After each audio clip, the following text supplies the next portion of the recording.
Olá, bom dia, boa tarde, boa noite, independente do horário que você estiver assistindo essa live, esse é o momento de encontro aqui dos cursos das ciências jurídicas, onde nós vamos trazer temas relevantes que são importantes para a sua formação acadêmica e também para a sua atuação profissional. Caso você não me conheça, eu sou a professora Núbia de Paula, sou coordenadora dos cursos das ciências jurídicas aqui da Grão Faculdade.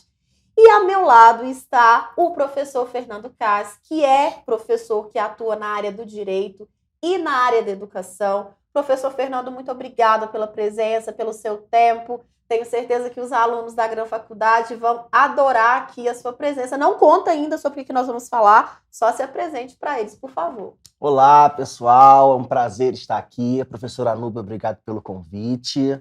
Mais do que nunca, poder trazer aí sobre esse tema que a professora Núbia vai apresentar é muito importante pela repercussão que isso tem na questão social, na questão educacional e também na questão jurídica. Então, professora, podemos falar no tema? Podemos. Qual que é o tema, professor Fernando? Nós vamos abordar o cyberbullying, né, suas implicações sociais, a definição de cyberbullying, onde ele ocorre e o porquê dele estar tanto na área jurídica quanto na área social e também na área educacional. Vamos lá, professora? Professor Fernando, o cyberbullying é tão interessante porque a gente ouve dizer o seguinte, porque na minha época, sou dos anos 80, com certeza você é muito mais novo que eu, nos anos 80 todo mundo sofria bullying e não tinha esse mimimi, as pessoas ali eram ridicularizadas nas escolas e não tinha esse problema, porque muitas vezes também a pessoa acredita que há o bullying, o cyberbullying, só no ensino fundamental, no ensino médio, mas também no ensino superior, isso é muito comum, a gente vê na mídia, né? E o que seria esse cyberbullying, que é uma conduta, inclusive, vedada pelo ordenamento?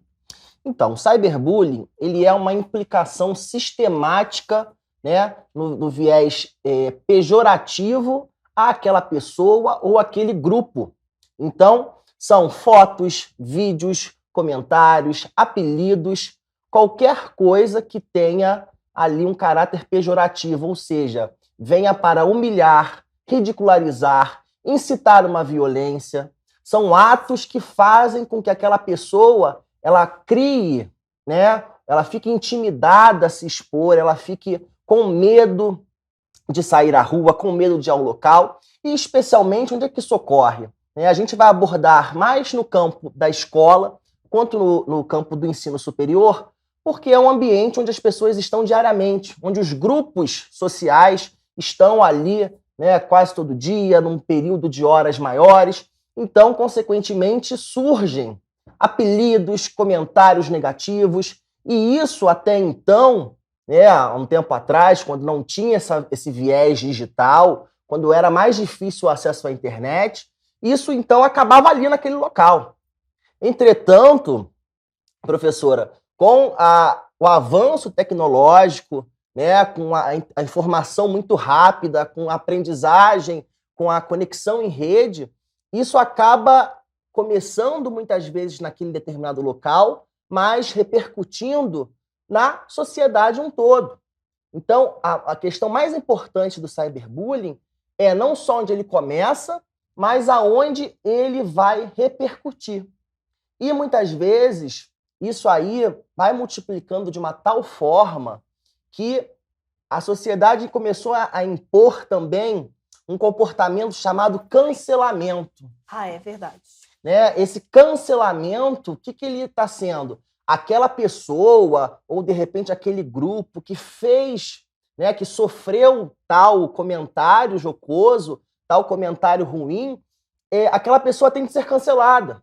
Então ela tende a se retirar daquele local, ela tende a sair daquela rede social porque ela se sente extremamente intimidada. Ela tem ali a sua honra, ela tem ali a sua imagem atrelada a questões negativas.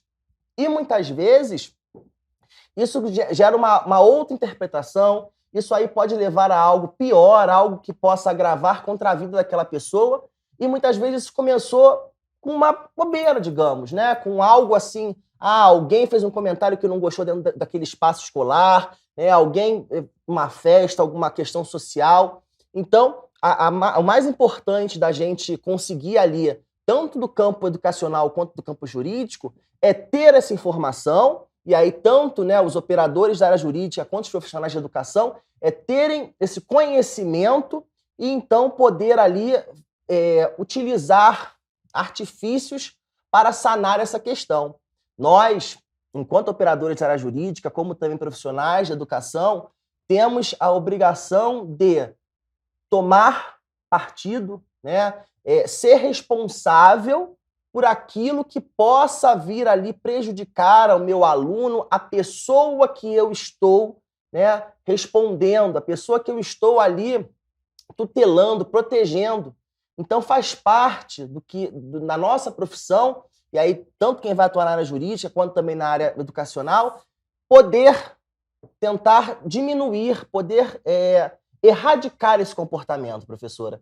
Então a gente precisa, né, falar sobre, explanar sobre isso nos espaços, explanar isso também virtualmente, para que isso aí possa multiplicar e de uma maneira ou outra as pessoas entenderem que esse comportamento não é algo legal. E também, professora, eu queria te perguntar, né, na seara jurídica em si, o que você vê, aonde isso infringe, o que isso pode vir a prejudicar a pessoa que faz, que tem esse comportamento? Professor Fernando, enquanto você falava, me veio essa questão jurídica, porque, pessoal, perceba, quando é praticado um cyberbullying, a gente está diante de uma conduta que ela é criminalmente condenável. Mas, além de ser uma conduta criminosa e, portanto, passível de penalização no âmbito penal, há também uma repercussão na seara civil. Isso é muito importante.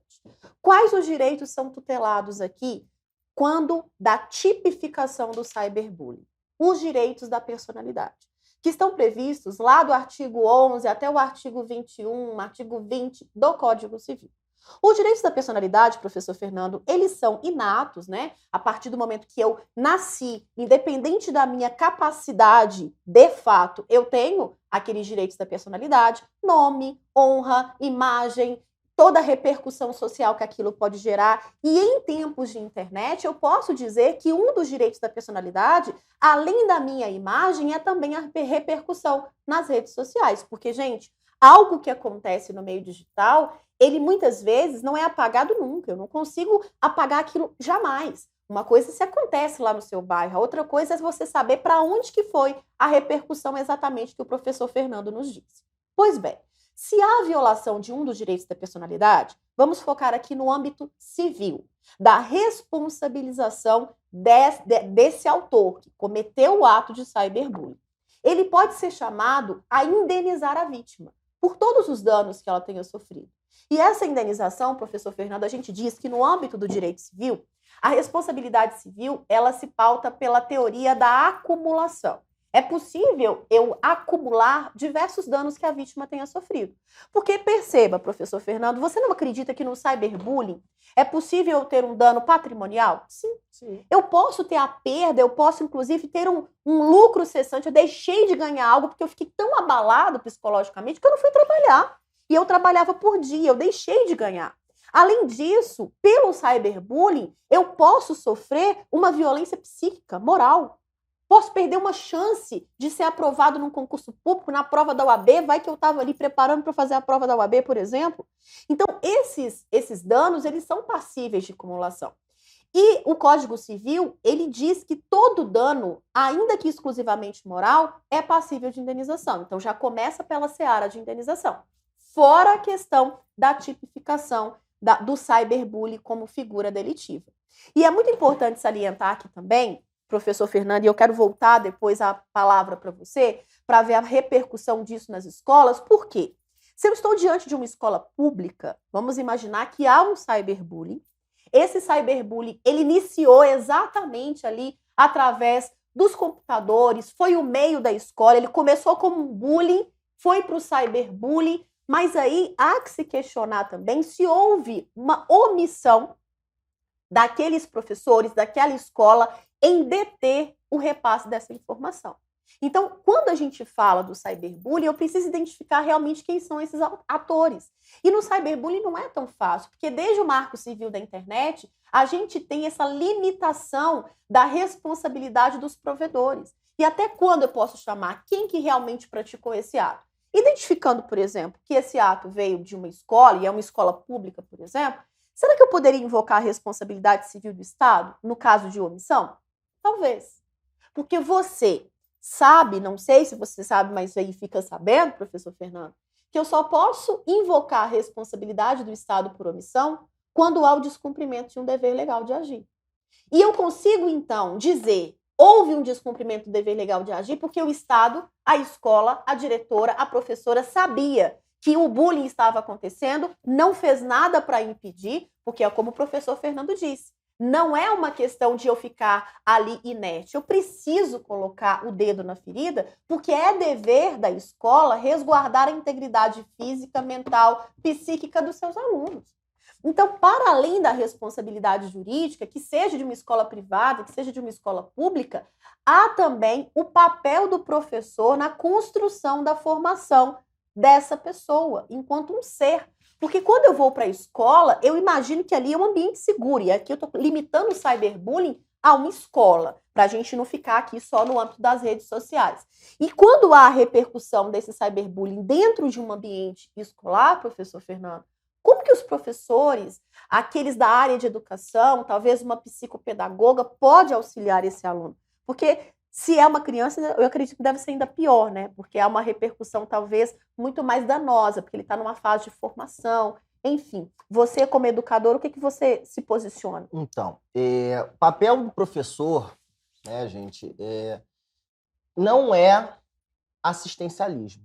O professor é um profissional para trabalhar ali, para desenvolver competências, habilidades, senso crítico, entre outras questões da profissão. Perfeito. O professor, ele tem de contar com aquela família que faz, né, que atua na formação daquele indivíduo, e o professor, obviamente, faz com que aquele comportamento, aqueles princípios, tudo isso continue no meio escolar, mas também ele pode sim e deve passar novos conhecimentos, novos princípios, novos comportamentos. Entretanto, carece ao professor trabalhar, né, trazer questões de diversidade, questões ali de gênero, questões de raça. A gente precisa ter uma visão do cyberbullying não só exclusivamente como fez um comentário, botou um apelido, não. O cyberbullying, gente, ele tem aí uma questão, e aí são temas que estão em voga, ele tem aí uma questão relacionada, por exemplo, de repente, com a questão do racismo, a questão da homofobia. Sim. Ou seja, não é apenas o que a gente imagina de, colocou um apelidozinho. Não, não é isso. São características daquela pessoa ou daquele grupo que são levados à humilhação.